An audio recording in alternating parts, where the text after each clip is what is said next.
Har bir aka-ukaning orasida baribir kelishmovchiliklar bo'ladi-yu, sabab. Bundan bir taxminan 15 yil oldinda ukam bilan jicha tortishib, hazillashib, ukam yig'ladi. Yig'lagan paytda dadam eshitib olib chiqdi-da, uch aka-ukani o'tkazib bu yoniga. O'g'larim degan, senlarda degan bir-biringdan yaqin odaming yo'q degan. Ota-onang bor, senlar bir-biringga yaqin odamlarsan. Bir-biringni hech qachon ranjitishmagan. Bir-biring uchun doim joningni beradigan bo'lishgan deb 15 yil oldin aytgan. Bu narsani orada yana bir qandaydir o'tirib qolganimizda aytib, shu narsaga biz odatlanganmizda, aka-uka bir-birimizga juda ham mehribonmiz.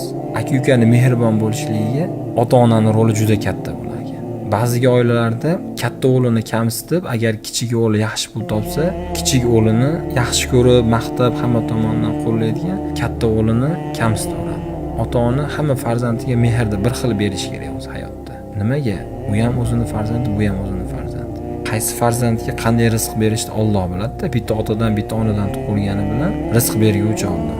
Bugun bunda bo'lmayotgan bo'lsa, bunda bo'layotgan bo'lsa, ertaga bu charx bilan aylanib, ertaga almashib qolishligi mumkin. Shunaqa kamsitilgan bolalar bilan gaplashganimda, dadam bilan ham mendan ko'ra ukam yaxshi ko'radi, yaxshi pul topgani uchun. Meni ishim yurish, men manaqa yurganim uchun meni ota-onam yomon ko'radi degan fikrlarni aytgan holatlar ham bo'lganda. Ota-onani eng katta vazifasi farzandlarni o'zi bir-biriga inoq qilib tarbiyalab qo'yishlik ekanda.